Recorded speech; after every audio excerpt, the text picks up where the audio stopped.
Hello and welcome back, everybody, to another week of Talking Skrit. I'm your host, John, better known as Dan. We're on the X-Men. A fantastic show for you.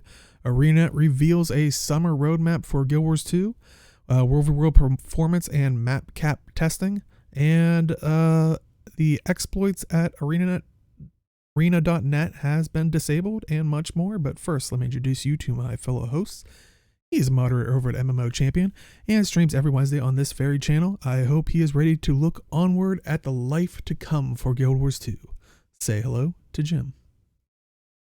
I'm all for longevity of the game because, 8 years, it's really impressive. But I have to admit, I'm kind of getting annoyed at reading some of these forum threads that we post in our links channel because people don't know what they're talking about, but that's none of my business.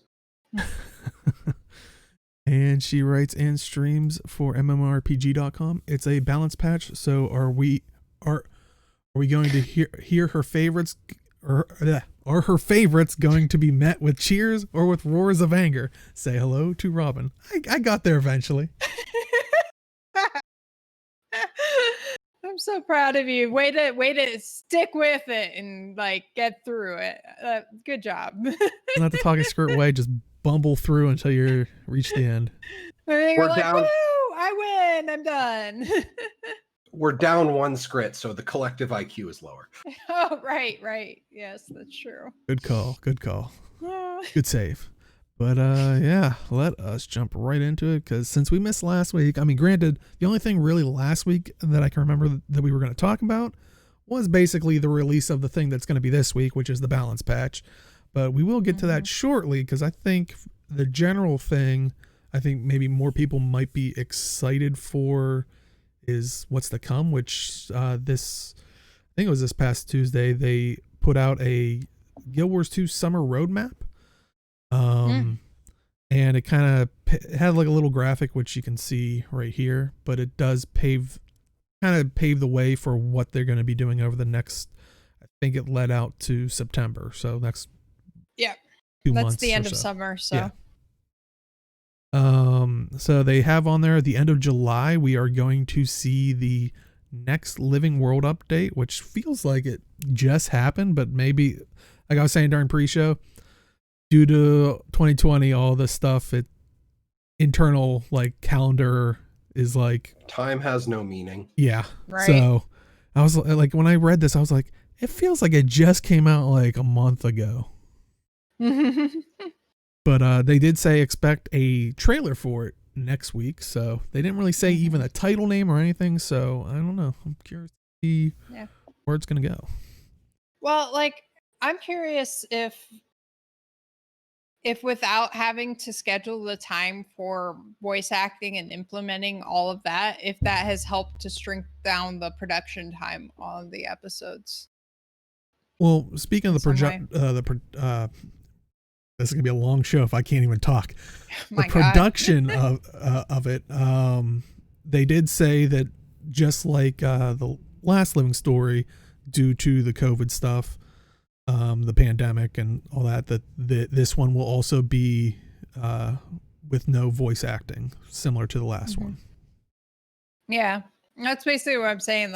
That's a whole chunk of everything of time and trying to coordinate things that's taken out of the normal mix for preparing a episode. So I don't know, but it would make sense to me if that has helped them to be able to produce them quicker when they're not doing that. Yeah. I didn't think about that. Yeah. No, I want to go see. How was it like a month ago? Like I said, it felt like a month ago. But yeah, that could be fairly recent. Yeah. But yeah, it could just.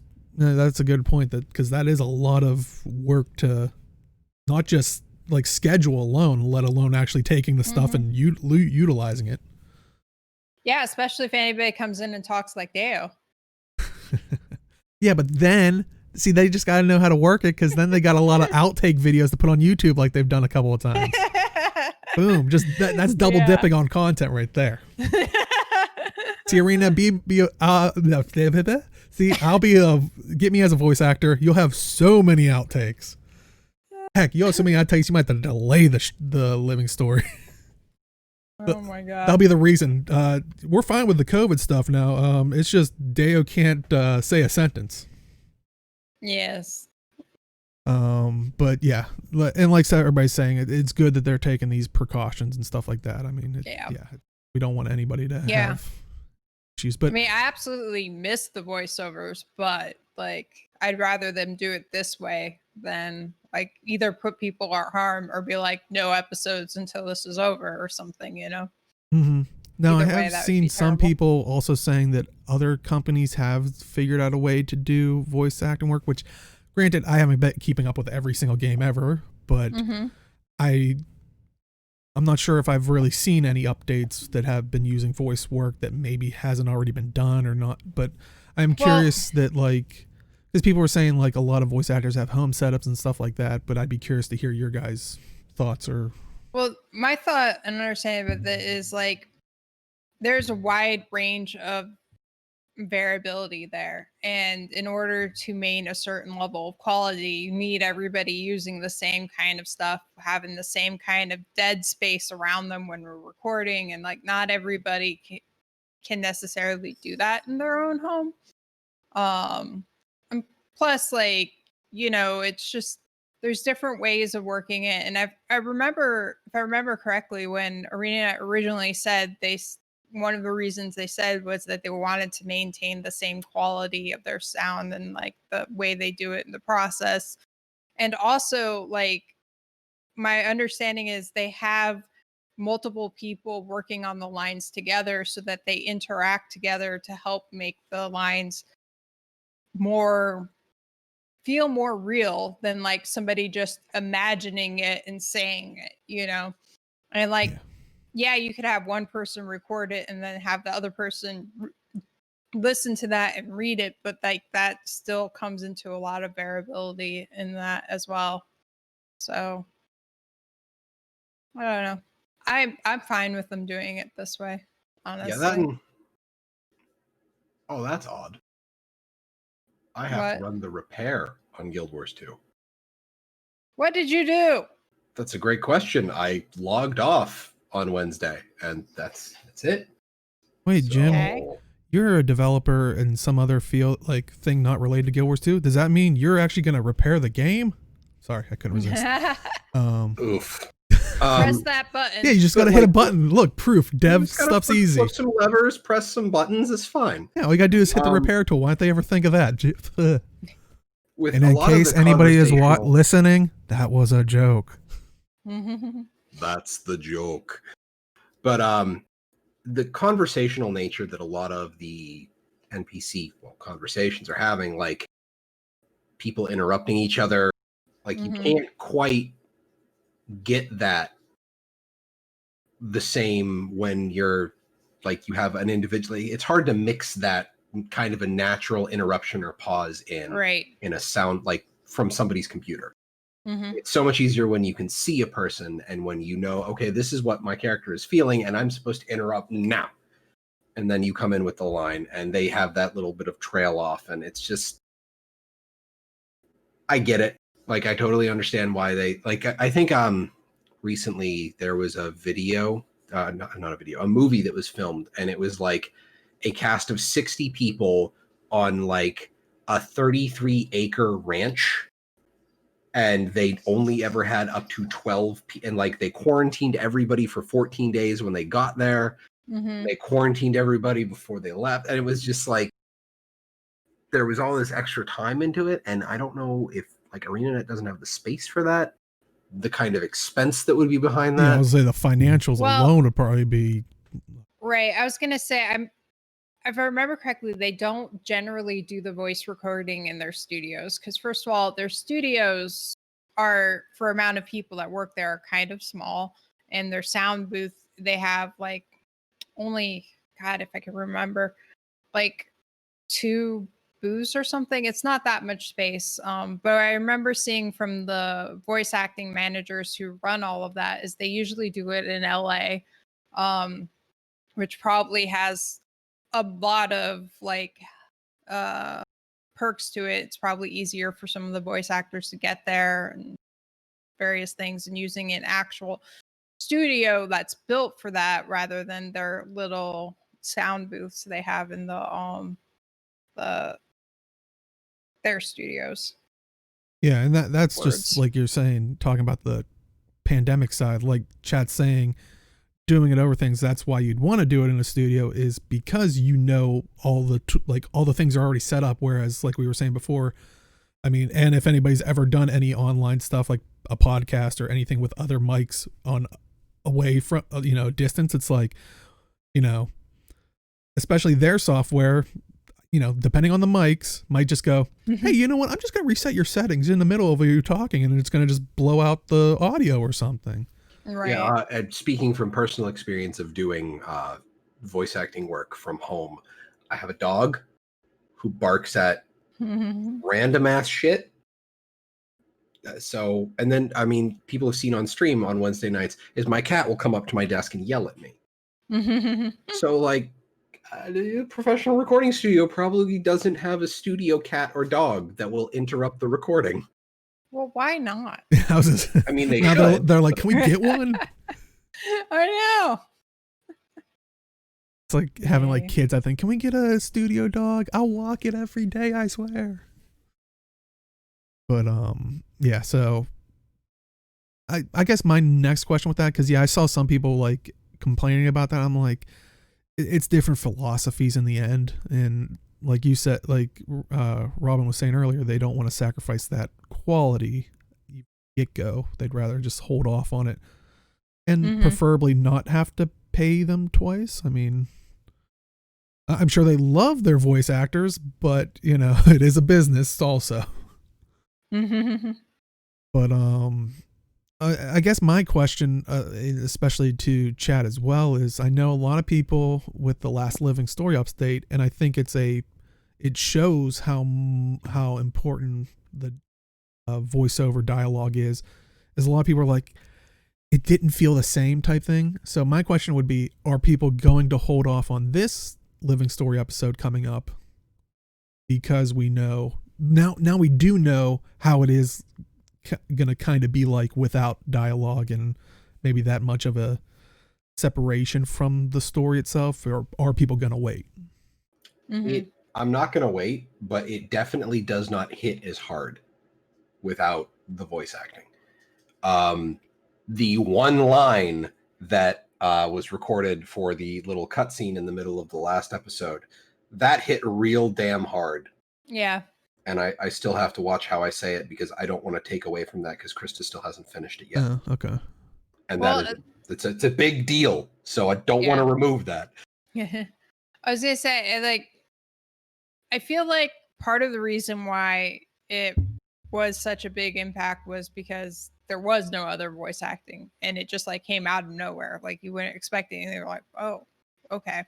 So like, I almost feel like once all the voice acting is in, that impact of that moment, it won't go away totally because of what happens, but like I feel like it might be lessened a little bit than what it was for people who played it without the rest of the voice acting. I also have to agree with ZeKrioX. I remember when it came out, Krista and I were streaming it and we were trying to keep up with the dialogue and keep track of which characters were talking, and like I know there were a bunch of other streamers that were doing the same thing, and it's like it kind of gives you a new respect for people who deal with the audio and the voice acting, like just from the voice actors to the sound mixers and everything, just making it all sound good. Well, and I know that was my biggest problem, was because sometimes it would interrupt, but you don't know how long it took them to speak that line or have that gauge. So it's like sometimes you'd like reach the end, you'd be like, and another. Okay, now that person's talking. Interrupted them, whereas it would flow so much more nicely because or that person, I'm assuming, knows the cadence of, and was left up that long for that specific reason. But yeah, it's definitely tough to do on the fly voice acting for streaming and content creators. But it's the hardships they all have to take, We're all struggling through this, right?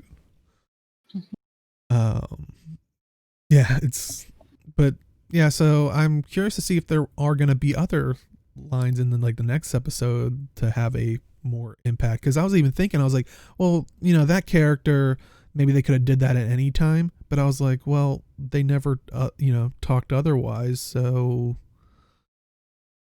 who knows why that particular line was recorded. But so yeah, I'm definitely curious to know what if it's like, because we know it's apparently still involving Jormag stuff. What if it's the only thing that we hear is like the whisper of Jormag, and it's like, it's creeping into our brains. Honestly, I think that would be a really cool touch on part of an episode, is to kind of like fuzz out all of the voices and you just hear Jormag for the entirety of like an instance. That would be pretty cool. Yeah. Like kind of what like is what it they to did start with off? Have Morgemoth? either of you played Dead Space? Oof, not for a while, but yeah. But like at the start, when Isaac is watching the video from his girlfriend, like if you've played through the end, and I mean spoilers for Dead Space 1, which came out I don't know how long ago, but it's over, I think it's 10 years easy. It turns out she kills herself at the end of the video, but like it just kind of cuts to static. So like the psychosis of dealing with the alien artifact was already hitting Isaac at that point. So like having something, it's kind of similar to like the indoctrination theory for Mass Effect. Like we're dealing with Jormag, the commander is one of the people who is actively up against one of the minions. Start fucking with the commander's perception of reality.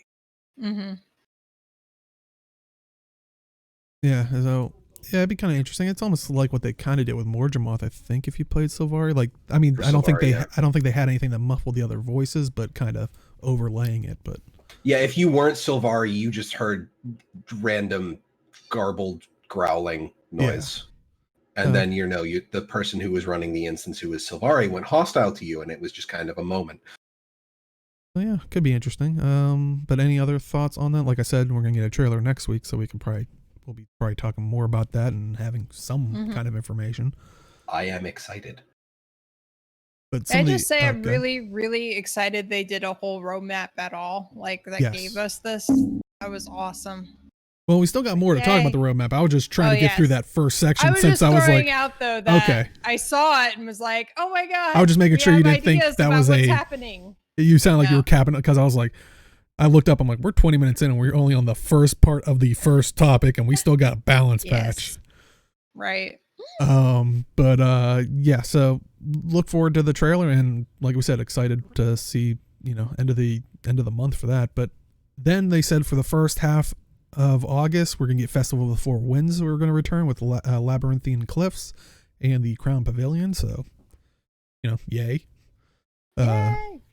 And kind of at the end of August, of course, is Guild Wars 2's anniversary, which will be the 8th anniversary for Guild Wars 2. And you can see there, they say, just remember, players who have a character at launch will be receiving an 8th birthday present. And they do say as early as August 25th. So does that still count with the whole, like, because they say as early as launch, but couldn't you make your character, or no? They didn't do a pre-launch thing.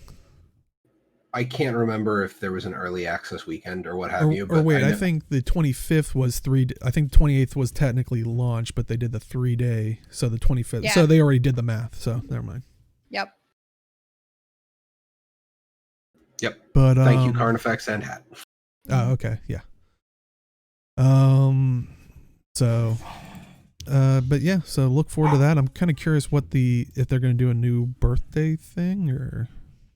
Well, apparently that's what Picture 4 is about. The new mount ability. Like if you read the text from the blog post, it kind of infers that that's coming from the. Oh, that's going to be because I know a lot of people. So it's not going to. It sounds like it's not going to be an important mount ability if that's the case. If it's going to be 8th year birthday related. It's nearly time to celebrate the 8th anniversary of WvW2's release. Every character receives an annual present on their birthday, the day they were created, packed with valuable and unique items. The oldest Guild Wars 2 characters were created during the launch's early access period in 2012, and they will begin receiving their 8th birthday gifts on August 25th. Of course, not all gifts can be neatly wrapped and delivered to your inbox by your favorite mail carrier, and we've got some surprises in store as well. Here's a hint. Maybe you can't teach an old dog new tricks, but one of your mounts is harboring an undiscovered talent. Ellipses. Okay, so my guess is it might be like a celebration that's going out to everyone during that time, because that would be weird to lock it behind 8 years. Like that's why I don't think that's it's a grind. I don't think it's gonna be like that kind of like I don't think it's gonna have much of an effect on gameplay, which while people talking about like ability for the skimmer to go underwater, that would be fantastic. Yeah, that's why I'm wondering, because a lot of people are saying it could be an underwater ability to do that, but I'm like, if that's the case, it can't be locked behind an 8-year wait. No. But I do agree, it would be great. It's just, if that's it, that would, unless of course the underwater mount ability, if that's coming out for the skimmer, that might be just a happy 8th anniversary of Guild Wars 2. Yeah. Like that would be the only way that would make sense. It wouldn't be tied to the birthday of the character. It would be tied to the birthday of the game. Hopefully. Yeah. Because but see, that's the problem is it would have to, I guess, be an 8th birthday update or something, because a lot of the gifts, what we're used to, are usually tied to the character. That's why I'm like worried that I'm like, yeah, those two things would not be great together. And ZeKrioX has a point. Like giving the skimmer, like honestly, giving the skimmer an ability to go underwater would actually be a fantastic idea, especially before going to deal with bubbles. Well, like and already establishing underwater mount movement would be pretty solid. And like you said, like they refer to it as it.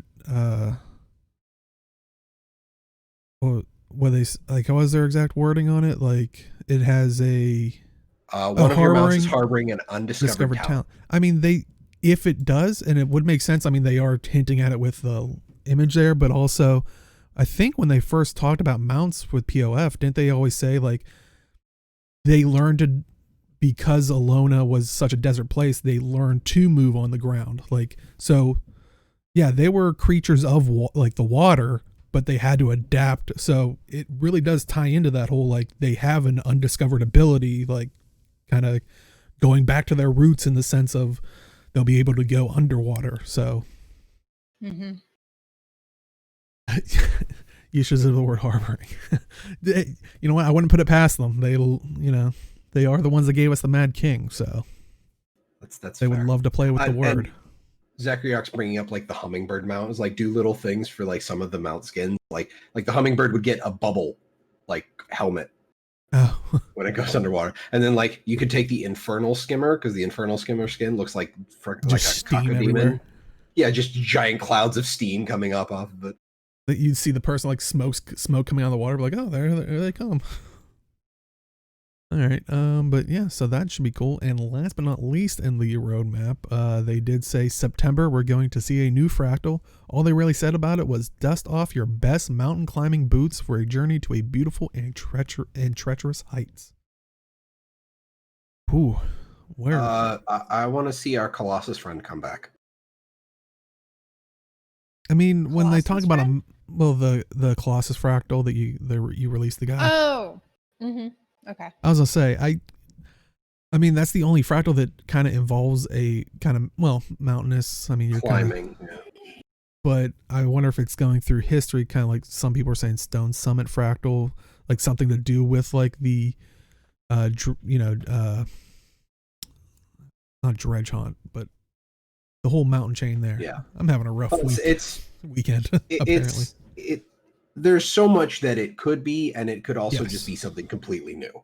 Mm-hmm. So with unless they did like the other fractal where it was like kind of outside of time and space type thing.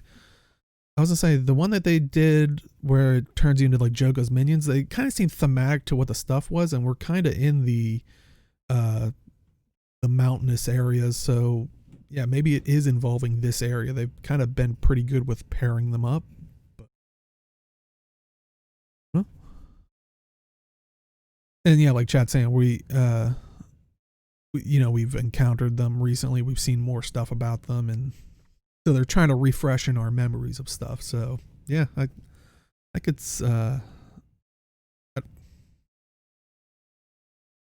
Any other thoughts on the fractal possibility? Somebody said, like, not necessarily the fractal, but like the entirety of the roadmap is like, please keep doing this. And yes, I would like to echo that. Please keep doing this. And this is the perfect amount of information for what this is. It doesn't promise explicit dates, unless of course it's like the festival, because that's already hard coded into the game, basically. It's a high level. Within these 3 months, we should see this.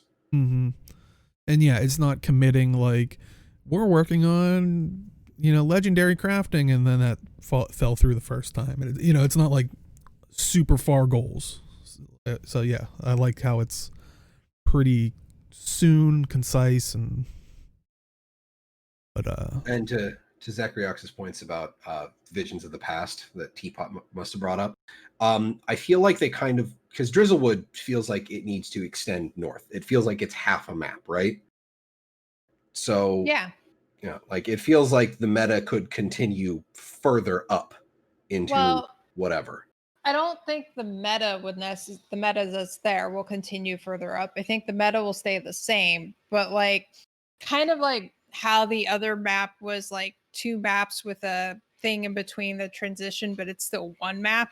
I think that's what we're going to see in the other, and there might be a meta on the other side that's different. I kind of hope that the meta that's in the next half is actually triggered by completing the meta on the first half. So like you actually have to push through the whole map, and then the reset happens. That would be really cool, but I also feel like a lot of people would be really mad about that.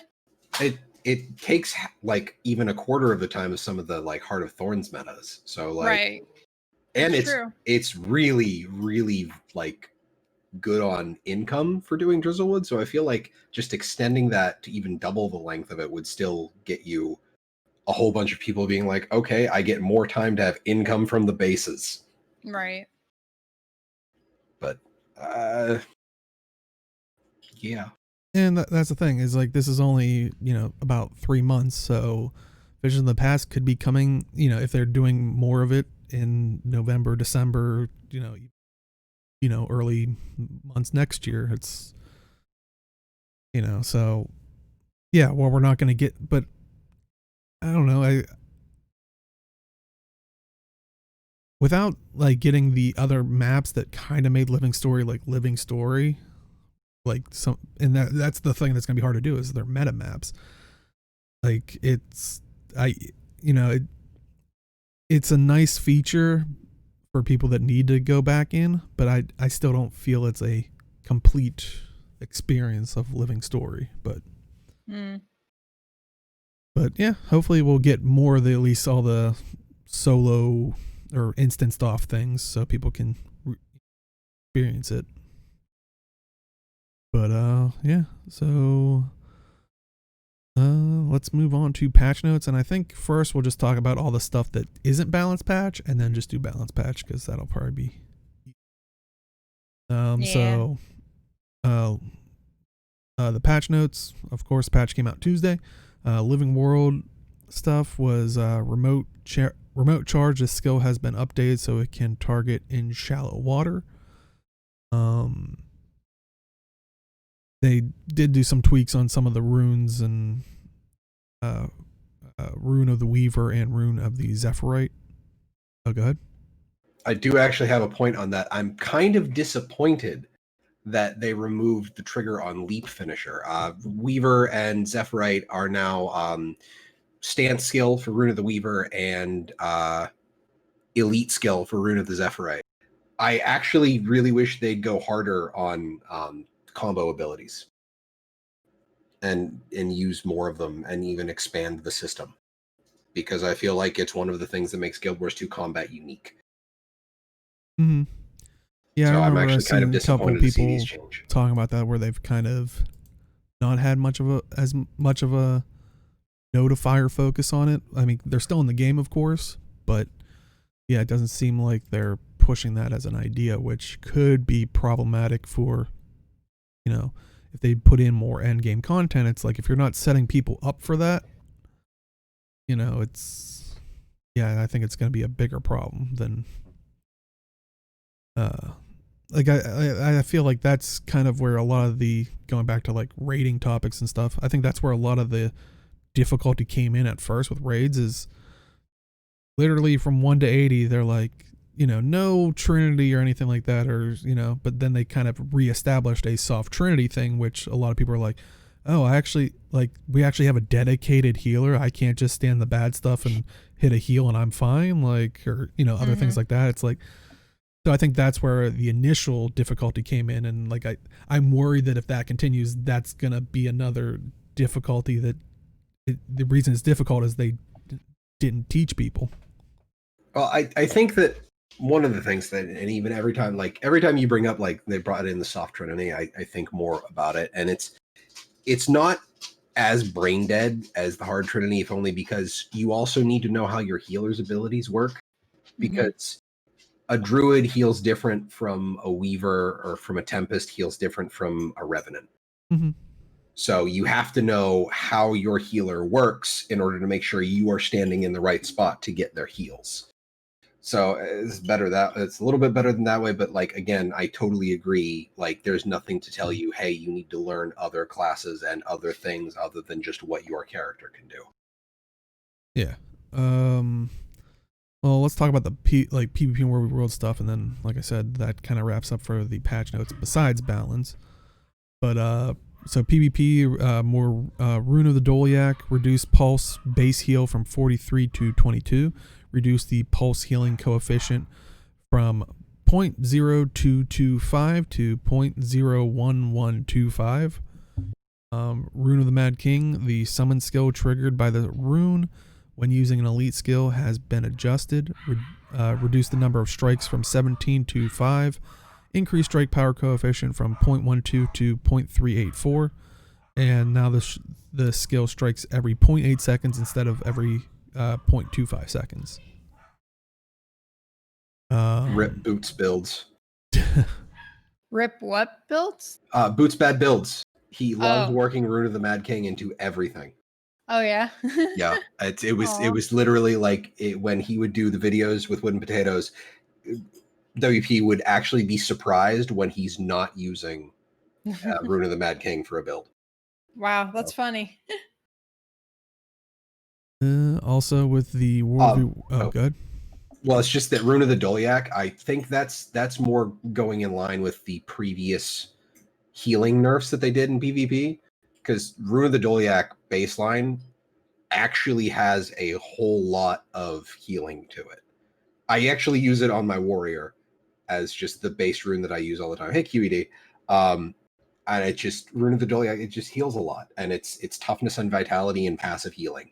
So like stack that on top of healing signet for a warrior and just all of the other abilities to negate damage that you have, and it was basically all you needed. Yeah. But that's just bringing everything more in line with previous nerfs and such. Also, the Warclaw in War v World, the Battle Maul reduced target cap from 3 to 1 in War v World, increased target cap from 3 to 10 in other game modes. Superior Battle Maul reduced target cap from 3 to 1 in War v World. Warclaw Mastery 4, this mastery no longer causes Superior Battle Maul to finish downed enemies. Instead, it causes Superior Battle Maul to deal 20% bonus damage to downed enemies. And Fatal Fangs, this achievement will now progress when striking a downed enemy with Superior Battle Maul instead of when finishing a downed enemy. And this does not affect existing achievement progress. So no more Warclaw finishing. Okay. Yeah. I mean, you still do bonus damage. So like but it's not a cleave anymore. It's a single target. Yeah. In WvW. So that kind of ruins the cool thing that I was seeing people do, having like cavalry come in and clean up the fight. Yeah. But I kind of understand. Also, World v. World Dragon Banner, Dragon's Might, reduced initial strike power coefficient from 0.6 repeating to 0.5. Reduced second strike power coefficient from 0.83 repeating to 0.625. Reduced third strike power coefficient from 1 to 0.75. And Dragon Talon from that reduced power coefficient from 1 to 0.75 as well. And last up in that category for War of the World Siege Weapons, Arrow Cart reduced power damage of all skills by 20%. Ballista reduced power damage to players of all skills by 20%. Damage to siege weapons is unchanged for skills 1 and 3. And Cannon reduced the power damage of all skills by 20%. Okay, that's I know arrow cart spam is always something that really annoyed me because you walk up to a gate and it's just red rings. Yes, everywhere. So, I mean, I'm curious for people that have hopped into World v. World, if chat out there, have you noticed that this has made it like standing in the bad stuff for a little bit longer? Which I know that sounds like a horrible thing from a PvE perspective, but in World v. World, that's kind of realistic that it's like, yeah, good luck trying not to stand in it and making progress towards a... Now, the thing that I can't recall is, were these things already nerfed when they did the power coefficient nerfs to the previous big balance patch? QED, you'd have to back me up on this because I haven't hopped into WvW all that much lately. I think they'd reduce the damage outgoing from the siege in the first place and reducing it further. Like, getting hit by a ballista was the most annoying Goram thing in the whole world because you suddenly got knocked back half a mile and you couldn't tell why. Because you wouldn't be able to see the particle effect coming in. Yeah, not too sure, but yeah, I guess it's better, but you know, I get, you know, it's that thing of balancing, you know, realism. Because yeah, if you're getting hit with rubble like a giant boulder, could squash you, but we are also in a game that, I mean, we're also friends with a dragon. We got punched by a dragon and didn't die, so... You haven't done that? I think it's very realistic that my Norn doesn't get squashed by a boulder. Yeah, I should be able to catch it. Yeah. Throw it I should back be able to throw it back. Yeah. I always said, my buddy, when we started playing, I picked the largest Norn and he picked a thief Asuran, and I was like, I should be able to pick him up and throw him. Yeah. And he was all for that idea as well. He was like, that would be great. Just throw me on their face and I just start attacking. Yeah. A combo attack. Yeah. Like, what was it? Is it any comic book people out there? What is it? Colossus and Wolverine would do that, where he would throw Wolverine at people. That was a secret move you could use on the arcade cabinet. I can't remember the name of the game, but I remember playing the hell out of it with my dad when I was a kid. Yeah, I think I would always play Colossus and he would play Wolverine and I would be able to throw him at people. I think Chad got it right. I think that's what they actually called the fastball special or something. Yeah, I didn't remember the name, but I just remember doing it a lot of times and it was fun. So, come on, Arena, new feature. I can throw a sword. And I okay, make it so they have to be in my group. So, you know, I mean, actually, for the first week, don't. Just saying. But yeah, I'll be living in Radisson. Actually, that would be hilarious. The new elite spec for warrior, call it Colossus. Have it be an unarmed warrior spec, and one of your skills is throw ally. That would be funny. But shall we get into the balance patch part of the notes? Let me high level. Yeah, let me. Yeah. Not too much details. Yeah, we'll do it in the order of the release, the patch notes. So if you do have a part of one that you're going to talk about, because we're just going to kind of be like, you know, I'll kind of read the description to give everybody time of like their goals, and that'll allow even chat to catch up and generate time. But first off, we'll start with the Elementalist. They said in this balance iteration they were looking at the Elementalist Grandmaster Grandmaster fire traits. Persisting Flames is expected to push into more of a damage over time role, while Pyromancer's puissance. Is that how you say it? I was really curious if you were gonna do that or not. I saw that and I was like, I'm getting closer. Is getting a few changes focused toward group support and burst damage. With these changes, we are looking to also slightly reduce burning damage output in order to keep overall damage from going significantly higher in raid rotations. Nerf Arlie. No. Okay, well that's settled. She likes playing her Condi Elementalist and Nerf Arlie. Yeah. I don't know. I think it'll be okay. Like, also, I'm not doing anything competitive on my Elementalist, so probably regardless, I'll be fine at this point. But it makes me sad if it's going to actually make it less effective, because I feel like Condi Elementalist isn't something many people do at this point anyway. You know. Well, I think the overarching thing of people were talking about was like it kind of made Condi in general like a harder thing to pull off. Like, yeah. Pyromancer's Puissance, the change to it is actually going to be really cool for might stacking off of an Elementalist, because for every stack of might, so Flame Expulsion, after a short delay, you consume all might on you, deal damage in a burst, deal burning stacks in a burst, and apply might in an AoE based on the might you consumed from yourself. And now it's you gain might for any stack or for any skill you use while attuned to fire. Right. That makes sense. So it's I really like this idea of treating might as an ammo system effectively. Mm-hmm. So it's a really cool idea. I like it. And I just think it gives more options for, like, because I know might stacking is a thing, and originally, like way back in vanilla, it was get yourself a Phalanx Strength Greatsword Warrior, and that was your might stacking, and now we have more options for it, and now we have basically an entire playstyle based on it in a single Grandmaster. Yeah. Cool. Like I appreciate it's an interesting trait, and I hope it proves to be good.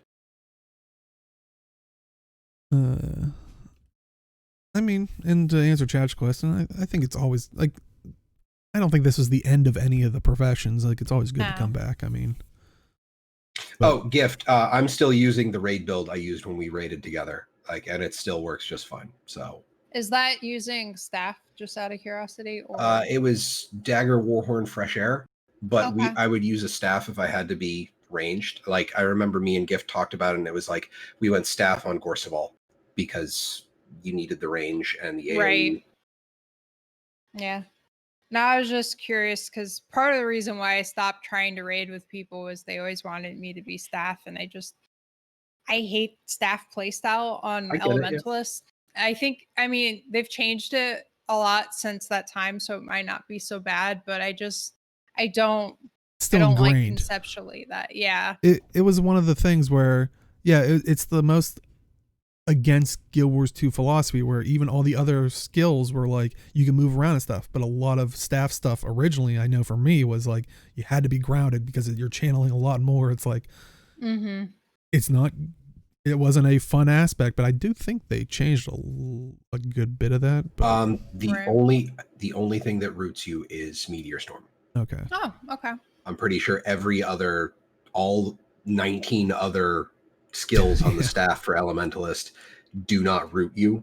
And honestly, for Meteor Storm, it makes sense considering the size and power coefficients and everything on the skill.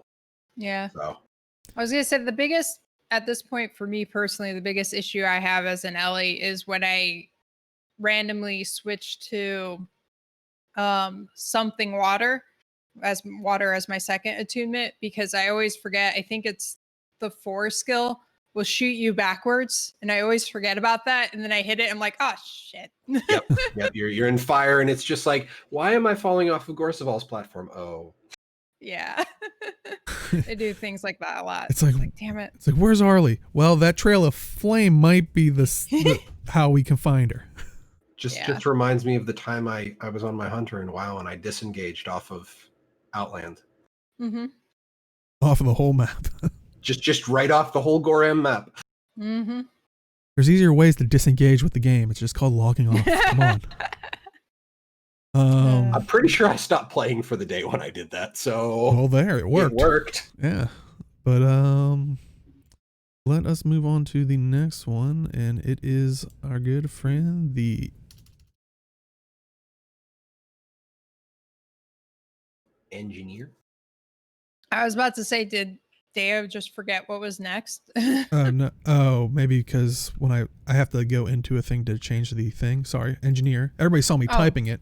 I guess when I go into the window, it might block it for some reason. But you're doing the labels. Okay, yeah, cool. so people can, if they just come in. All right. But right. No, for us, it was like you were like, the next thing is. Oh. Well, I mean, we should be used to it because he was having problems finishing sentences. Yeah, true. I was preparing you guys like I hope they prepare people with the combos. See, it's all. I'm doing this on purpose. It's all connected. Yeah. Wow. But somebody anyway, get the red yarn and the cork board. Oh God. But yeah, let's talk about the engineer. So, with this update, they are revisiting the shield and its trait, and found that while its function remains reasonable, it needed a few improvements to both its messaging and potency as a defensive tool. A couple main hand pistol skills also received enhancements to their condition duration, as they've been lagging a bit even behind even kit auto attack options. Yeah, if that's the case, I hope that's, that they relook at that. But I guess my question to chat, because I don't know how much of us play engineers, do you think they achieved that with the balance patch? I mean, I'll admit I haven't used a shield on my engineer in forever. Yeah, I was gonna say I can't remember the last time I used a shield. I don't think I've ever even thought, even when I used a shield on my engineer in PvP, I don't think I ever even considered using the trait for shield. So now it's AoE protection. So that's a great idea. Actually, I've been trying to log in and actually look at stuff when we talk about it. I mean, apart from the shield stuff, it looks like a lot of the other stuff seen somewhat increase in or changes in either the cooldown or power coefficient, but it seems like it's only been stuck with PvP and World v World. So if you are a main PvE player, you shouldn't notice that many changes from it. But some of the other shield stuff, over shield has been reworked. It now causes the player to activate a skill that grants protection to nearby allies when using a shield skill. So and it also definitely sounds good. It improves protection by 20%. Okay. So it makes your protection better when you apply it. So yeah, it definitely does sound like it's a better option for being a more tank-like character or support your allies. But honestly, it makes me wonder if you could see scrapper tanks in raids and stuff. Maybe. Get a Captain America build, since you'll be in there with a pistol and shield. Just throw it. I believe that's one of the skills, is you can throw your shield. Oh yeah. So. The only perk of having the second generation legendary shield, you can throw the Quaggan. But any other thoughts on engineer? Oh.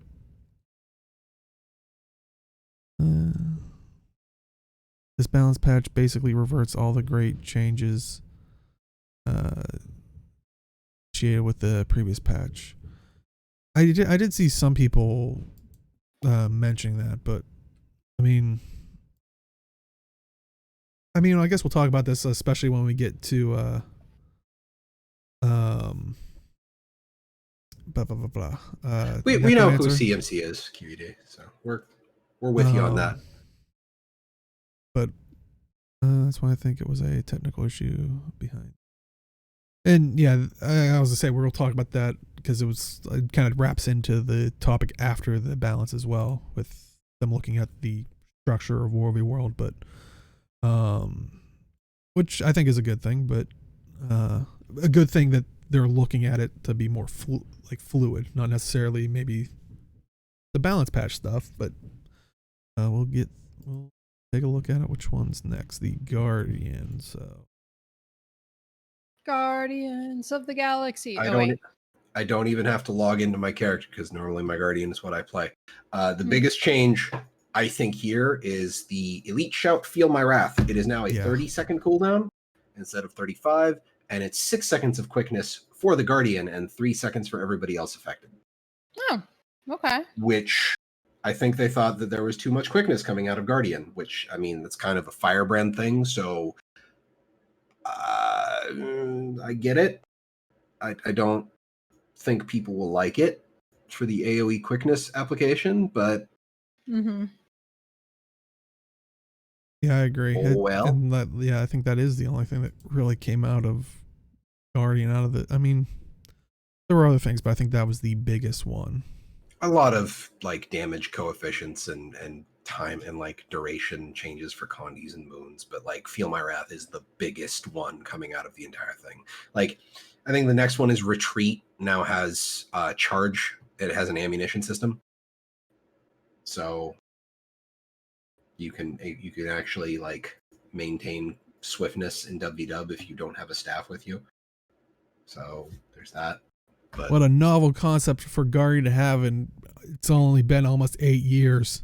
Access to a decent amount of swiftness, regardless of Well, I mean, now you don't even need it because you get your mount, and then you don't need swiftness as a Guardian. I know, exactly. That's why they gave it to us. But that's my input on Guardian. That's the biggest thing right there is Feel My Wrath. Well, any other thoughts for Guardian? Next up, we have the Mesmer.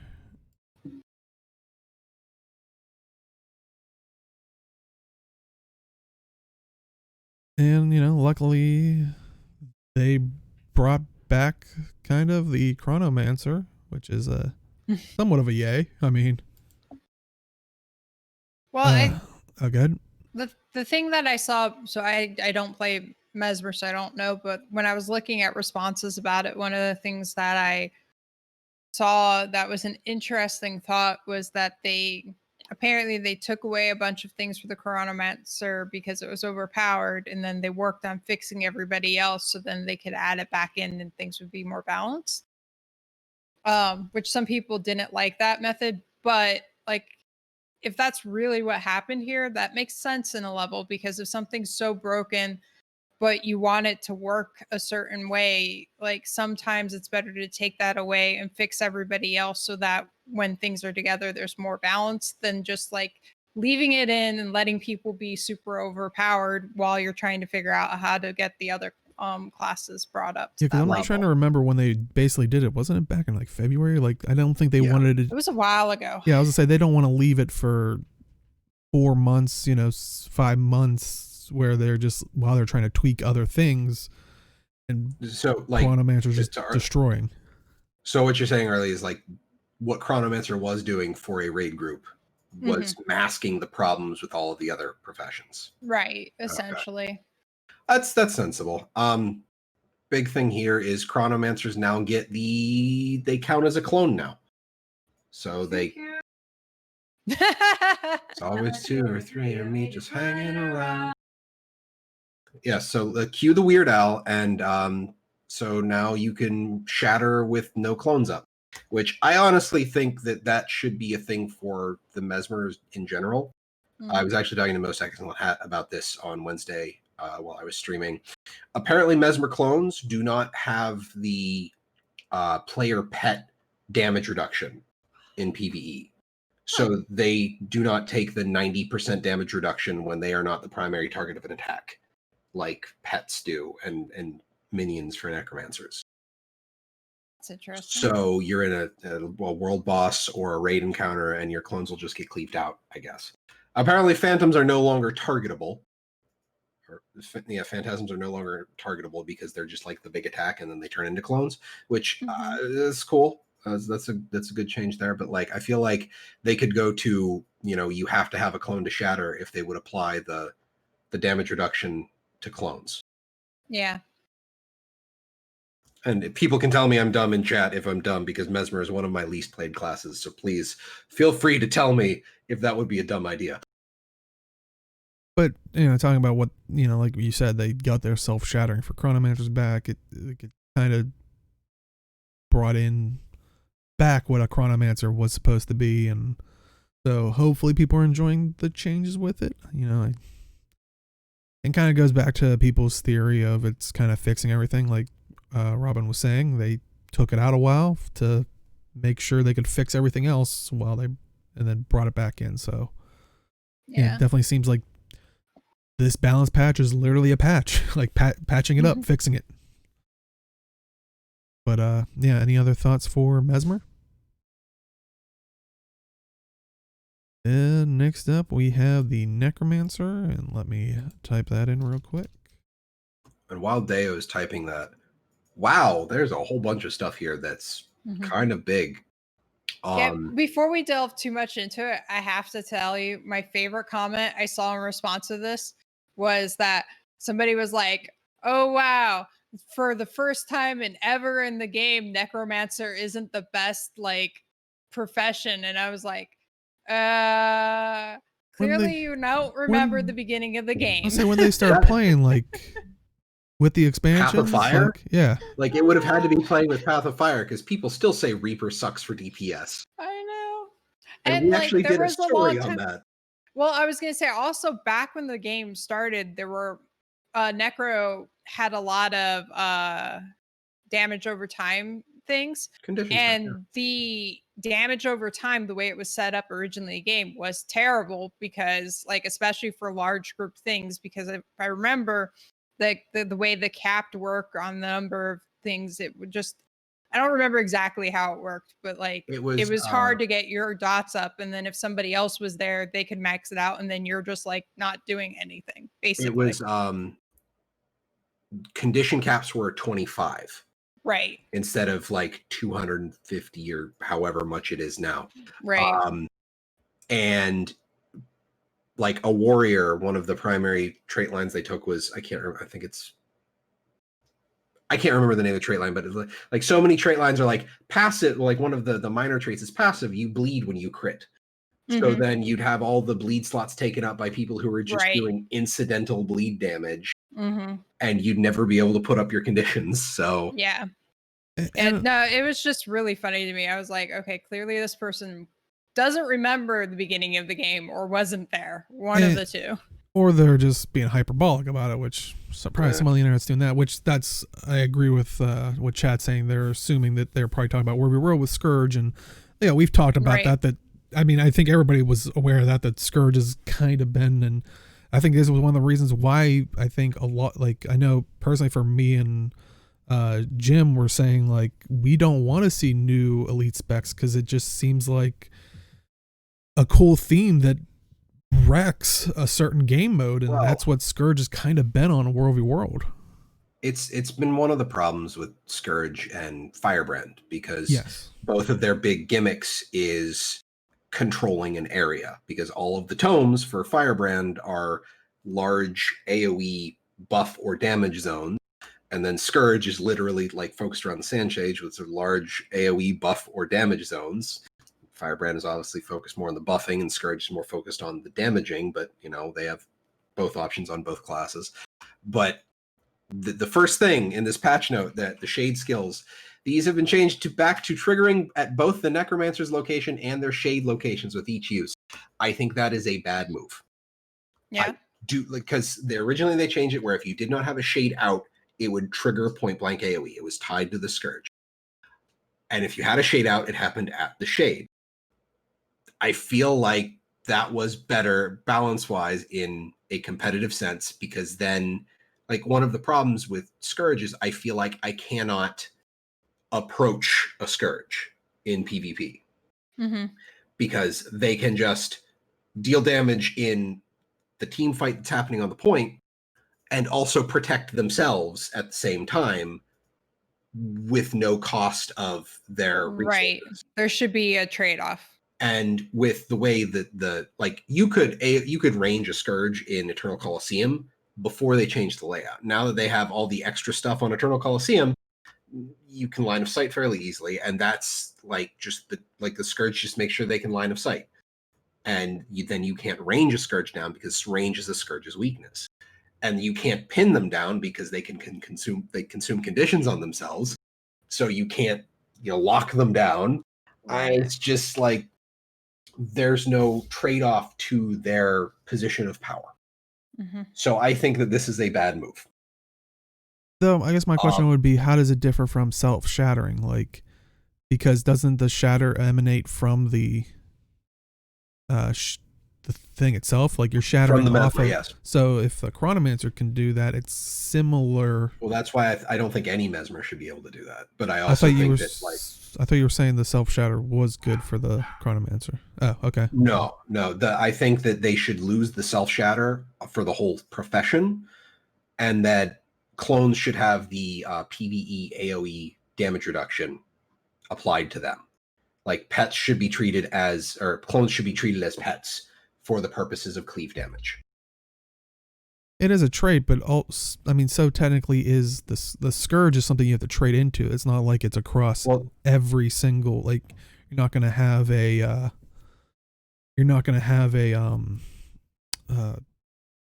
any of the other ones. I thought they made self-shatter baseline for the entirety of Mesmer a while ago. QED. But I'll deal with that in text. More for Necromancer. The other cool thing that Necromancer got was Blood Bank. Yes. So,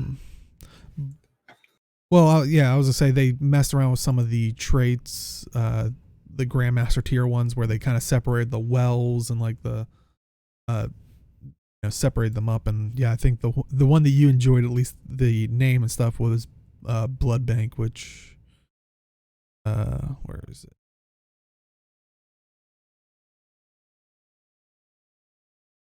The new trait replaces Vampiric Ritual in the Blood Magic Grandmaster slot. It causes healing over your maximum health amount to be converted into Barrier. Regeneration effects do not trigger this trait. So now the thing I have to wonder about, like regeneration, is do they mean specifically the boon regeneration? I'm guessing so.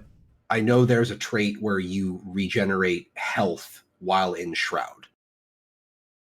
So I wonder if that's considered a regeneration effect. Well, but don't you have a separate health bar? So it probably wouldn't. Right. Like if you take damage while in Shroud, you lose life force, but your health pool regenerates while you are in Shroud. So it's kind of like you go into Shroud. It probably is the literal buff. Like I wouldn't think even when you're on the other side of that. Yeah, I don't. Yeah, I'm pretty sure they're referring to it as the buff itself. But oh, good. Well, it's just it's 100% transfer rate for the healing, which is kind of bonkers. Yeah, it could be interesting for like it's actually useful to overheal, I guess you could say. Well, it means that overhealing doesn't actually, like it's not wasted. But and also I know before people yell at me while I say this, just let me finish the whole thing. But they also originally with the patch did do a lot of reductions for wells and stuff, and a lot of people were like, oh, this is cool. Like they're really pushing the whole idea of wells and using other, some of the other skills. And a lot of it was, like I said, reducing the cooldown times. I don't know if they did anything with like damage or anything that I'm looking at. Well, I think they just reduced the cooldowns, but I think that was to compensate for the fact that they removed the well trait. Yeah. But that kind of had a ill effect in World. And I think it was like literally a day later, they basically, from what I can tell, put them all back to like their base thing in World only. So if you are doing this in PvE or PvP, well, actually some of the PvP ones, they did do that in some of the PvP they did some of the well skills for PvP as well. So PvE you should be fine. War v World and PvP. War v World definitely getting all the changes kind of reverted of like the well cooldowns. PvP looks like only 3 of them, which was Well of Power, Well of Blood, and Well of Darkness are getting theirs reverted back to the old timer. But which I think is good, that like I feel like previous times this would have almost probably lasted till the next balance patch, whereas especially when they're only tweaking numbers like this, it seems like it's like, oh, it didn't work for this 3 months or whatever, how long it takes to get the next balance patch.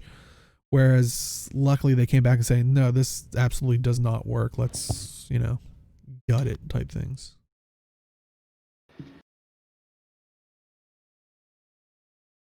But I mean, so I'm glad that they're doing that. But any other thoughts for Necro itself? They shuffled around Signets of Suffering and Dread, and all the improved stuff for Signets of Suffering only happen when you're in Shroud. So that's when the improved stuff happens. Dread is now when you apply Fear, you gain 5 seconds of Quickness and 10 seconds of Fury with a 3-second internal cooldown. So that's a lot of, with a lot of fear going around, that's a lot of stuff you can use to get Quickness and Fury. Well, hopefully we'll pan out and see if there's any further tweaks. But like I said, I think besides Necro receiving the most like reverting stuff, the rest were like little bug fixes. But next up we have the Ranger, which seems like most of their stuff was focusing on the Soul Beast itself. But yeah, their goal for it was damage build Soul Beasts have been unleashing numbers that are higher than they should have been. This is on a broad level rather than being tied to particular weapons or utility skills. As such, they're tapping the power and condition damage bonuses they gain while merged with deadly and ferocious pets for some reductions. In competitive, go ahead. No, sorry. Go ahead. Finish the blur. I'm sorry. In competitive game modes, druids have been seen significantly less use for their supportive abilities, so they're also turning those up to encourage bringing the affected traits and glyphs. So Soul Beasts have a 20% damage buff from a single skill. It's Sikkim. The problem is Sikkim. That is the problem with Soul Beasts. No. Like that's the reducing a small number of stats that they get from being merged with their pet is not going to offset the damage that Sikkim gives them. That's it. Like the problem is Sikkim. Yeah. I was just trying to think about Soul Beast, like, is there, because Sikkim is something that regular Ranger uses. Yeah, it's a command. It's right. You give your pet like a 20% damage boost. Right. But when you're merged, it applies to you instead. Okay. Yeah, that. So I even think that would be like not usable for Soul Beast or something, like, or change how it uses, or have like a reduced effect when it's, because well, that was the thing that they did, is like with the commands, your pet doesn't there, so when you're a Soul Beast, it applies to you instead. Mm-hmm. But see they should just add something in there lore wise, be like you're fighting with yourself. You're literally giving yourself a command, so maybe it's like reduced damage. But there you go. Like I'm logging in right now to confirm this. Just you can't muted hear you yourself. now. Yeah. Well, it's because my keyboard is being dumb. But like, as far as I can tell, when you chat are saying 40, not just 20. See, I was wrong. So So yeah, that's pretty bad. slot skills. Harley, what's one of the professions you play? Because Yep. the look on your face, you're like, I don't know, I think it's all right. Is one of them Ranger? I'm gonna say 40% Ranger and Ellie are the what I play mostly, but I do nothing with Soul Beast. I have no interest in it. I don't do any of the Ranger Elite specs. I like Ranger baseline. Like weird like that, I guess, but High five. that's my preference. Yeah, 40%. Your pet rushes at your foe, revealing them and dealing increased damage. So it's 10 seconds of 40% damage, 40% movement speed, reveals the target for 6 seconds. Now, I don't have a Soul Beast build to look at what Soul Beast changes for that, but like the problem is Sikkim. Yeah. Oh, it's 25 in PvP and WW. Okay, but still, like, Yeah, That's- so that's still a lot. that's giving me Paladin vibes from World of Warcraft because it's righteous.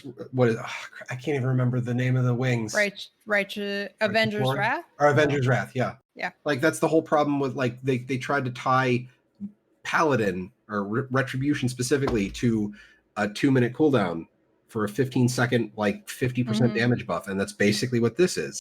Like that's your DPS window for Soul Beast. Yeah. You hit Sikkim. I was gonna say it sounds like when I used to play Shaman and WoW, it sounds like Bloodlust on like a couple second cooldown, which sounds great if I'm playing it.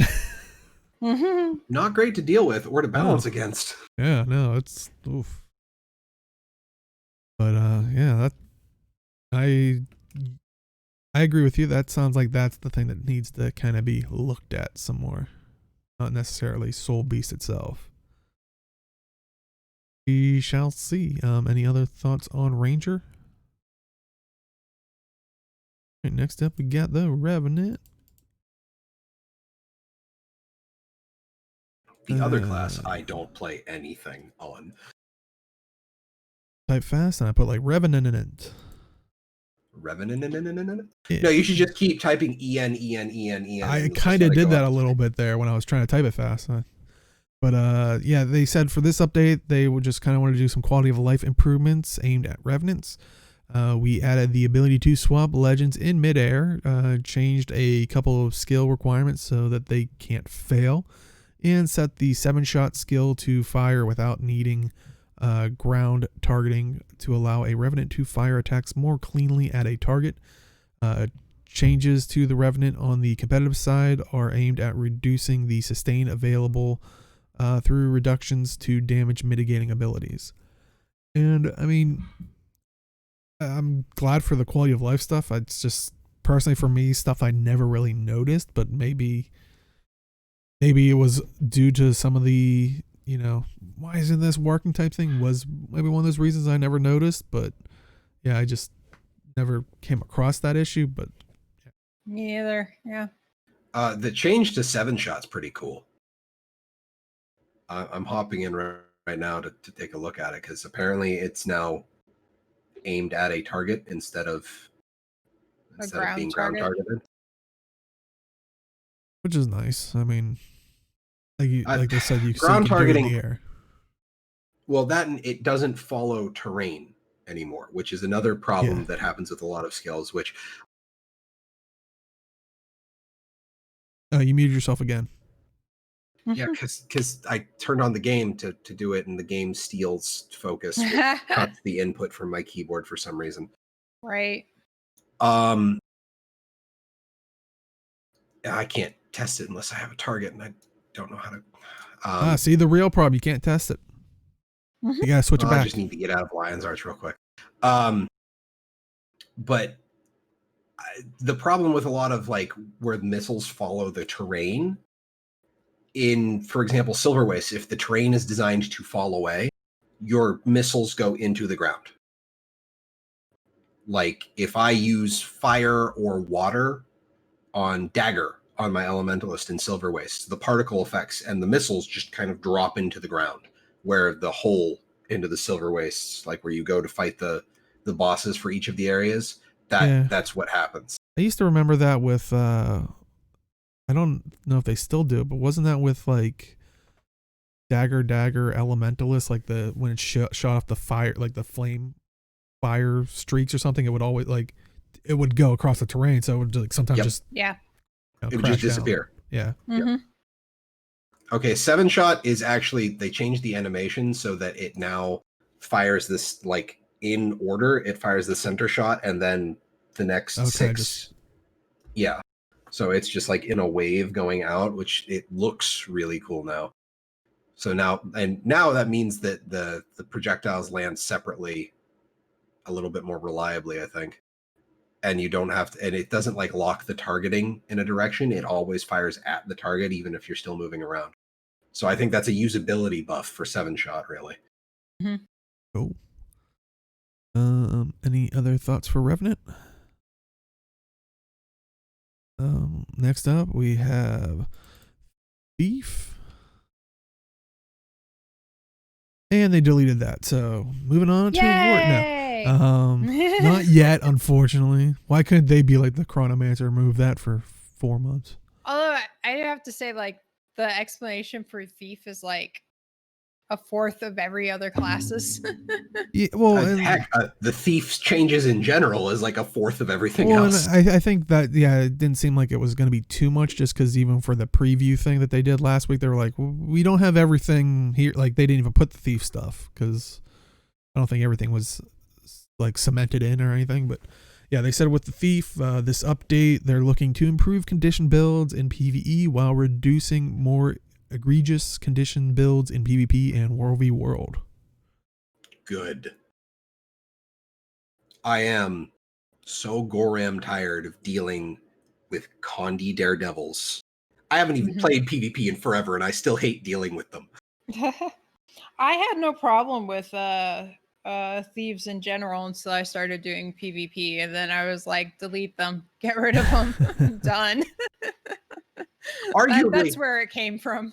Like, in honor, that's what happened to Age this week. We deleted him for the week. No, I'm kidding. No, I think he got work aggro. I think that's what happened. But yeah, him and I traded off. But it's just like Thief is really good at being slippery, but it feels like I still feel like there's very little like window. Like when a thief fucks up, I feel like I can't punish, and that's my biggest problem. But I just, it's a lot of PvP and WvW changes to reduce coefficients and damage and stuff, which is fine. Last up, we have the Warrior.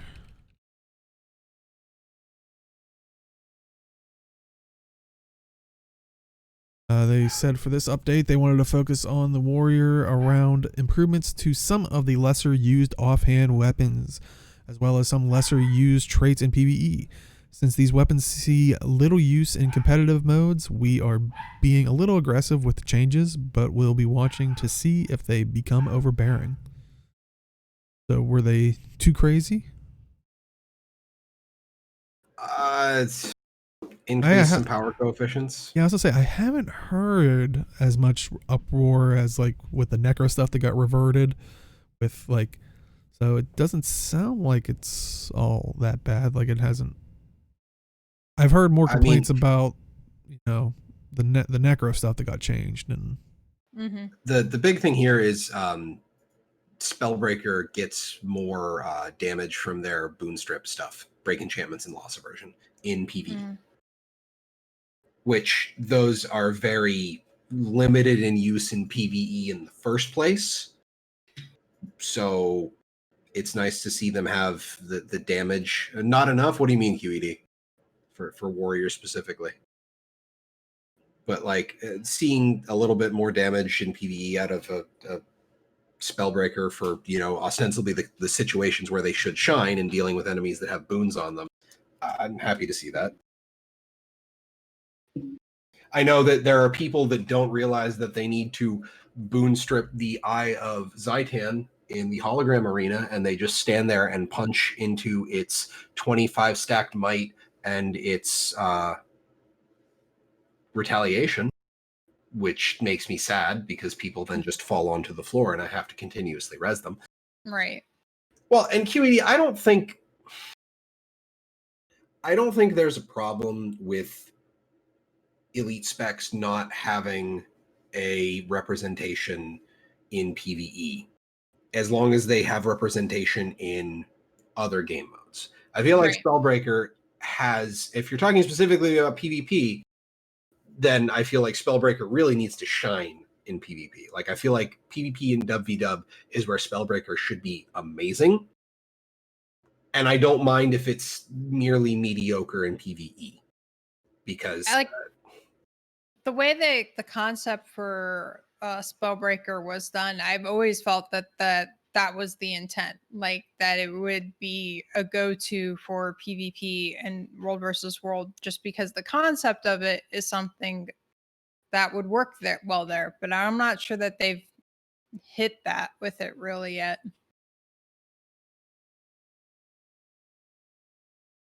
But other than that, there's a bunch. They upped some.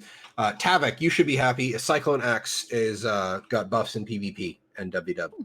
So the offhand axe is now stronger in competitive again. Have people not been using offhand axe much lately? Shield is just so good in PvP and WW. It's just probably for all the stuns and like, or kind of the protection of it, you know. Well, you've got the block. You've got if you use the shield trait, it reflects. It's got a block and a stun. It's just like you said, for like PvP world. Well, for PvP, it's very great tactically. Like if you can stun someone or block something, like yeah, it's good that you know they're giving some love to the offhand axe. Well, QED, it might not be enough, but like again, Spellbreaker thrives when there are targets that can be interrupted and boons that can be stripped. These two changes to break enchantments in the Lost version aren't going to be enough to make it great in PvE, or even possibly even mediocre in PvE, but it's a step in the right direction. And they don't want to just immediately just be like, here, have these 6 buffs, and then Spellbreakers go bonkers in PvE. Incremental is better. I agree that it would be great to have, you know, its own moments in PvE, but it has to get there step by step instead of overshooting wildly. Yeah, and I see chats talking about like shields. Like that's the weird thing is shields are a weapon in Guild Wars 2, and whereas like for example ESO shields, if you're making them, they use the same traits and stuff as armor, but they do go in a weapon slot. Like it's more defensive, whereas in Guild Wars 2, I think it's more reactionary / attack. Whereas I think other games are more of a defensive idea to it, which it's utility. Yeah. Like hell, I still remember when Warrior locked themselves in place when you used Shield 5. Yeah, that was an interesting concept. But the attacks that shields can do in Guild Wars are utility-esque, usually CC, some kind of reflect, or just flat out blocks. So and I think feel that's like mainly because niche, the game is more of a on the move, be on the offensive more so than being on the defensive, which you know maybe is an issue of, or I suppose that's why people want to see the shield Warrior. Because if any game could do it, I think Guild Wars 2 can, because like we said, it's the game. It's not a defensive. It's not used defensively as much. But any other thoughts on the balance patch in general? I think it's mostly okay, except for the Mesmer Shatter stuff. But I've already rambled about that enough. But you know, a lot of people are speculating, like we saw in chat and we were talking about it a little bit. We're speculating that this could be them trying to address some of the issues that we've been seeing in World v World. Well, they did put a post up, I believe it was either Thursday or Friday, but basically looking to do a World v World performance and map cap testing.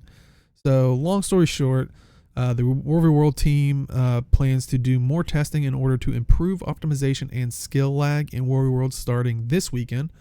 I guess right now if you're watching this live. But they will be temporarily reducing the number of players per team per map by 7. So that's 21 players per map. And we'll be looking for feedback on how WvW feels. They will be weighing the improvements versus WvW game experience. Forgot to remove that, so enjoy that little ring on the They will also compensate if queue times get longer, but Arena ideally want to gradually restore map caps and improvements are made. So, and I think the test is only taking place on the EU servers. So yeah, they're saying, so yeah, if you are noticing maybe a couple less people around you, that's kind of what they want to know is like, how does it feel? Is it, doesn't feel like there's a lot of players, or like, does it feel like a dead game, I guess? Oh, no, it's happening on both NA and EU. I thought they said it's they just were happening. It's happening. It's starting when the EU realms reset on Friday. So yesterday, when EU reset, that's when it started. Oh, okay. So, okay. I misread it then. Yeah. I thought they were only testing it with the EU. Okay. Fair enough. My apologies. Jeez. Hey, we all know if you made it this far, my linguistic comprehension and execution is horrible this weekend. So why isn't my reading? Got to match it. It's my own internal balance patch. Everything's there crap. You go. Everything's crap this weekend. Who nerfed you? Yeah, seriously. Ain't that you nerfed me? Literally. Not even, but I mean, Chad's saying overall the balance patch is kind of a disappointment. I don't know. I felt like I think they're trying things to figure out what's going to work and what's not. But I agree with QED that the shades change is bad for Necro, but I also went into that too, so I'm not. Well, I think it like, yeah. I mean, we kind of talked about it a little bit, but I mean, from a WvW performance thing, I think that's one thing I know I've always had an issue with of it. If this could lead to maybe removing caps from like damage numbers, I don't know. I've never, or at least a little looser, because like I said, I've talked about this in the past, and when we talked about when they started nerfing those of like, AoEs had like a cap of like 5 or something, or 10 or something. It's like, it's such a weird feeling to be like, if there's 12 people in there, 2 people are going to be fine in your fire. Like, whereas like I said, for example, in ESO, which they, in their WvW thing, which is Cyrodiil, they do also have their own problems. I'm not going to like say that they're perfect either. Like, they have their own stability problems that people have always been complaining about. But I've always appreciated more that you felt like as one character, you could kind of help push back a line. And that's why I've always loved their realm versus realm, let's just call it that for the sake of things, version.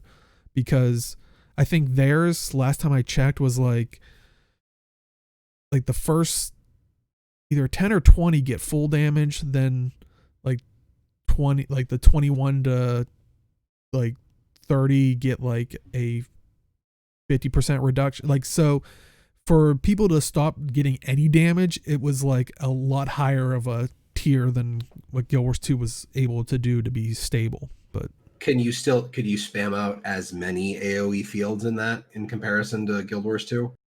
I'm trying to remember which certain builds are out there, because I know for me, like, what I noticed pushing the line was with like when you threw it on your ultimate, think of like your elite skill or something, where I remember when I used to run with my Templar, I'd cast down this big like sun ball that would just create like a swirling vortex that would just do damage.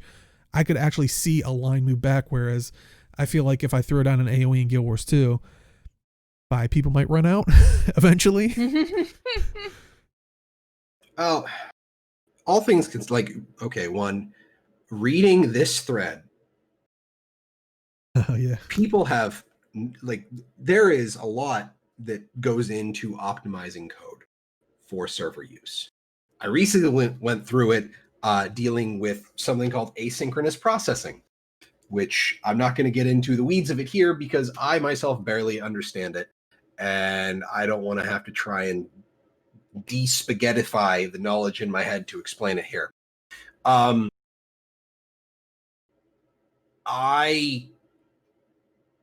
The amount of time, like a single line of code, if you change the position of it, can increase the amount of processing time by 2 times or more. Just by changing the order in which things are processed. Reducing the number of players is a very easy way for them to reduce a whole subset of calculations that are going through in WW to see if they could possibly get more optimization out of what's already there. And then we also don't know what they have going on in, we don't know what kind of metrics they're collecting at the time or anything. So, I mean, honestly, they could have done this test and not even told us. Yeah. And nobody would have noticed because it's 7 people for your team per map. No one would have noticed. Dude, I'm like a Jedi in World War II. I felt it. I felt the 7 less people. I was like, oh. Felt the disturbance in the force. Yeah. Also, to QED's point in chat, when have they said that raids are no longer being worked on? No, they didn't. They've never said, like, just because we haven't gotten a raid in a while doesn't mean that it's not being developed. I mean, in fact, I'm pretty sure what they said was they are still working on them. They're not tied to coming out with any specific content or on a specific schedule. It's just they'll be ready when they're ready. Well, to that point, because what Chad is saying is, they've stopped developing for raids, which I remember if you would have came to us 2 weeks ago when we did our last show or something, or a week before that, we were talking about how people were talking about how they stopped developing for raids and fractals, but now no one's saying fractals anymore because it's not like Robin's saying, it's not tied to living story update or anything like that. So unless you have a dev that is saying, we have stopped doing development on raids, it's just people that sorely miss it, which I don't blame them if that is your preferred game mode to play in. But when did Bobby Stein say that? Like, he might yeah, I'm gonna have to see a link for that one if you by chance have that. I don't remember.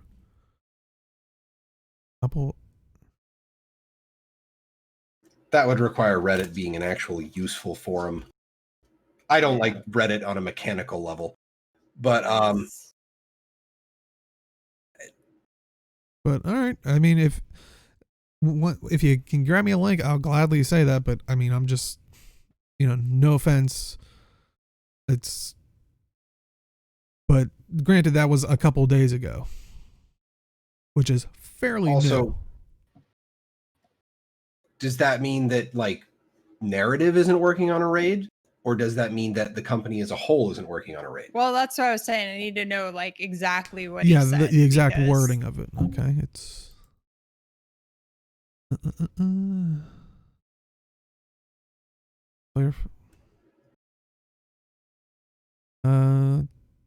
the original raid team members did move into new positions. Okay, here's Bobby Stein's thing. He even says, I never said raids were abandoned. Literally the first sentence. To clarify, the original raid team members moved on, which is normal. Teams change constantly. Yeah. That doesn't mean there's nobody on the team anymore. They're focused on finishing Icebreed Saga and the expansion, but please continue sharing your days. And they're not the raid team as we knew it is not working on raids anymore. That does not mean that raids are not being worked on. I hate to burst your bubble, people that are watching this, but Colin Johansson doesn't work on the game either. Like, people leave, people change places, people, it's like, I mean, yeah, I don't read that as him saying that it's not being worked on at all. But we will, I mean, I'd love to hear people's thoughts. We'll definitely, make sure this link's in here, and we'll definitely add it to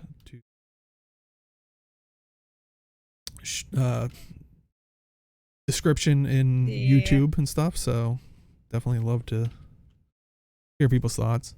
It's on the tail, yeah. Clearly raids aren't in the plans. I'm sorry, but you're reading tea leaves at this point. Like, what are you?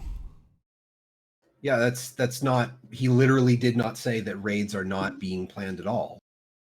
Like, he's just that they're focused on the expansion content and on living story. That does not mean that they have canned raids or that they are not working on raids. It's just not the focus of most people. Their primary and secondary focus, their number 1 and 2 are living story and expansion. Like, those are their 2 priorities right now. I will say this right now. It is never easy to just say something if you're... Oh, God, no. Right. Because if he says it's being planned, if he says it's being planned, then people are going to pressure him for a date. People are going to pressure him what it's about. Or in general, PR stuff, like stuff that they're just not allowed to talk about. I mean, so I'm sorry, it's just not easy to just say. I mean, they're probably early on greenlit and of what they can talk about.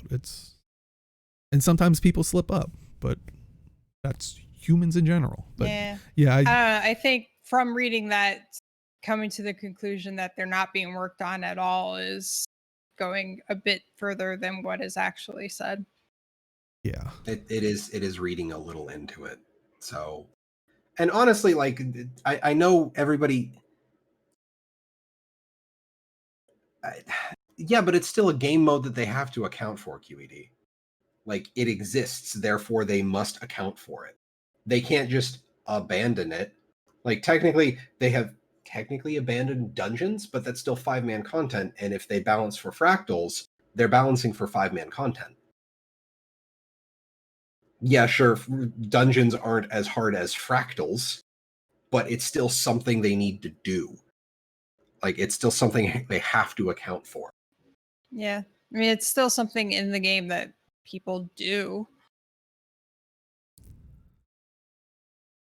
Yeah, I mean... But going back to the current topic when we were talking about the WvW, like, lag addressing, the other thing that people are, like, keep going on is, like, you just have to... Basically trying to say you have to throw more money at it.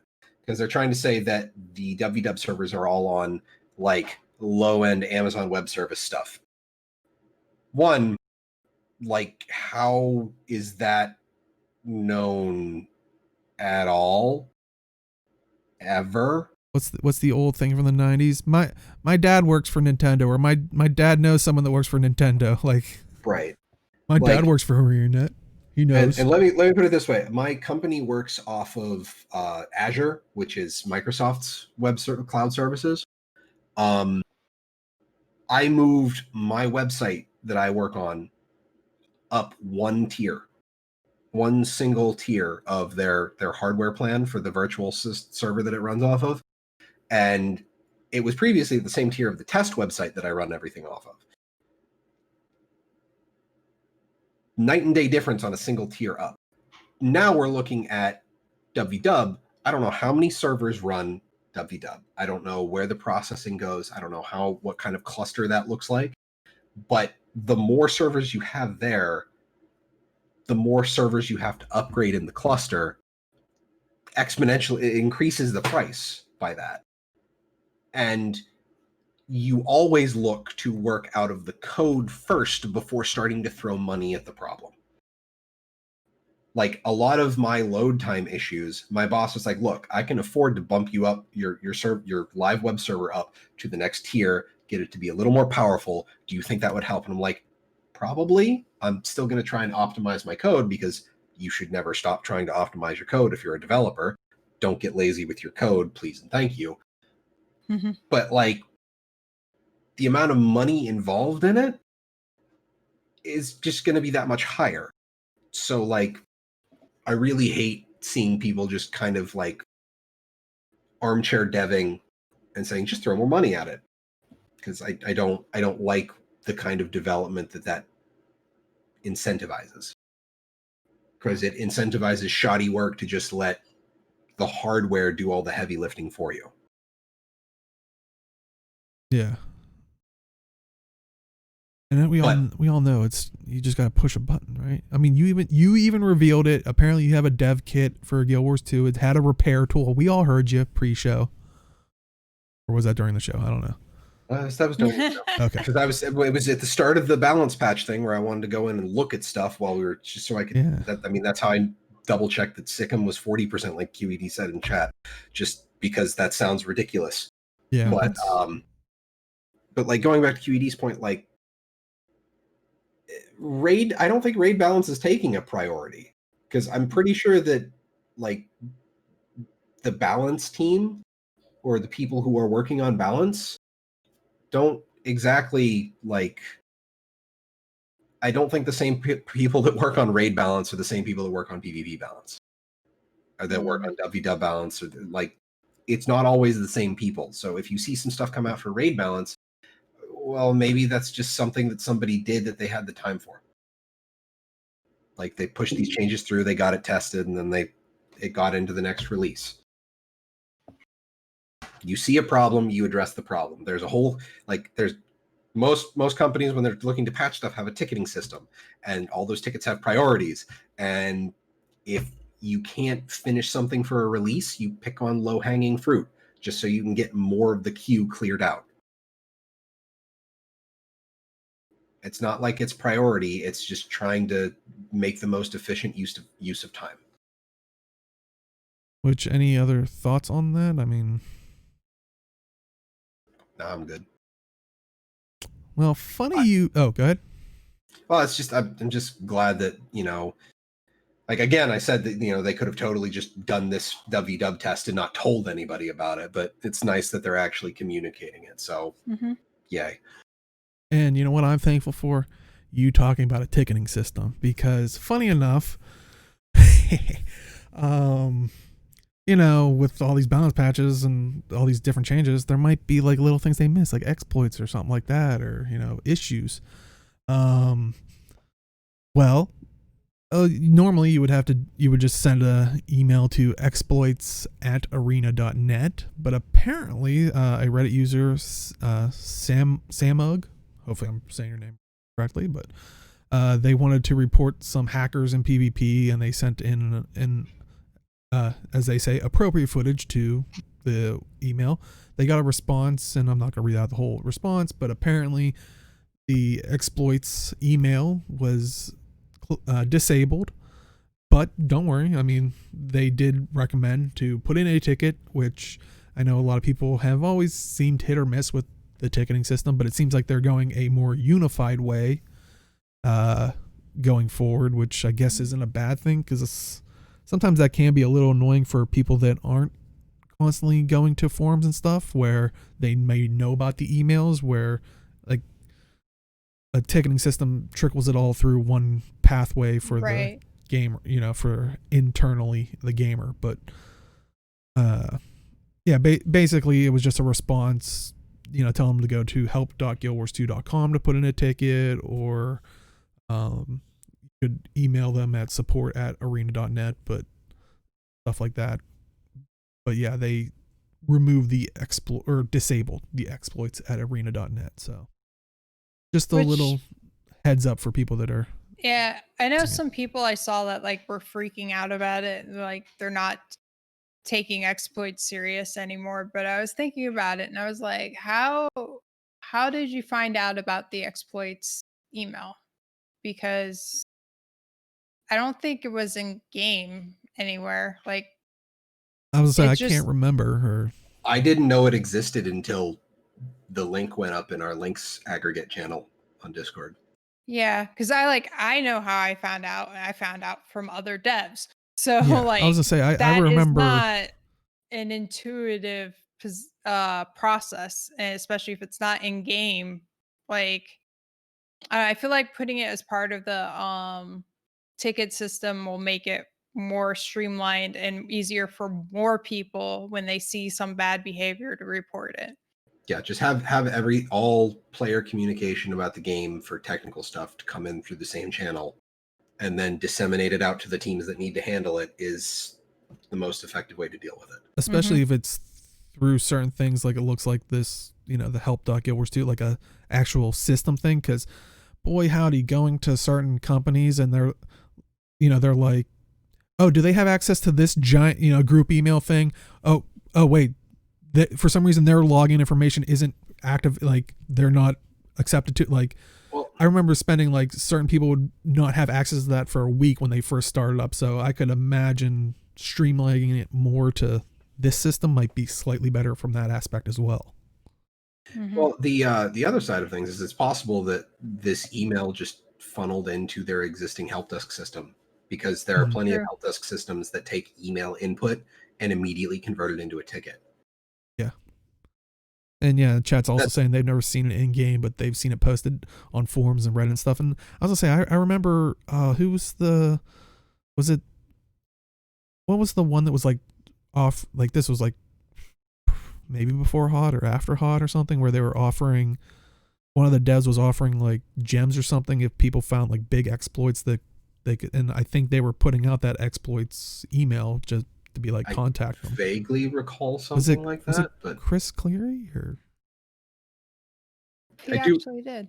I do vaguely remember some kind of like exploit bounty. like kind of like, yeah, like the going on, bounties like thing of, but yeah, once again, that wasn't in game or anything. That was totally outside of forums or Reddit. Yeah. So yeah, I've personally never seen it in game. So but yeah, But while I don't it's- see it as a huge deal, I just, I think it's important so everybody knows that don't waste your energy on trying to send an email to the exploits one, but put in a game ticket or the help.guildwars2. But yeah, since this is already 2 hours long. Oh, Jesus. Yeah, we're nearing 2 hours, and the other topics we have are kind of just Side stuff. well, stuff that's not time sensitive. So we'll probably save that for when maybe we have one more dry spell, because I think they could be interesting talking points, of course. But maybe even with a little bit of time, we might talk about some during after show, or if people want to talk more stuff about what we talked about today, we'll do it then. But yeah, so that looks like that is it for this week. Jim, where can they find you? I can be found on Twitter at MalthanusMMO. You can also find me here on twitch.tv/MadRealms. That's 2 A's in the Mad, every Wednesday at 8-ish p.m. Eastern time, where I play games. And sometimes it is Guild Wars 2 that is the game that I play, and sometimes it is other games. I'm actually hoping to bring back an episode of Vote to Kick next week, talking about specifically Crucible. And it's going back into closed, it's unreleasing. So maybe stick around for that if I can't find a Unlaunching. person. Mhm. The unlaunching, yes.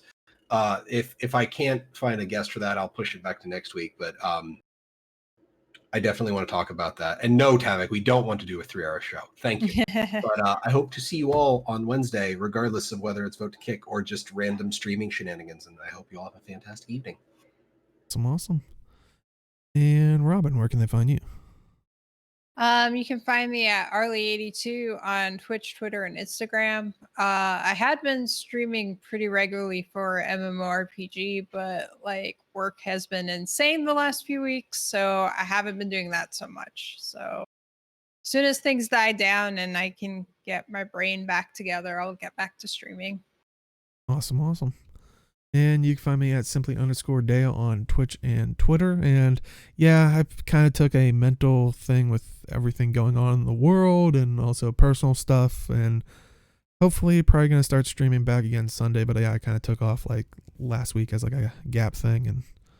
But yeah, I might even, well, actually, maybe if we do something Sunday, maybe we'll talk about Ubisoft's Forward event or whatever it's called.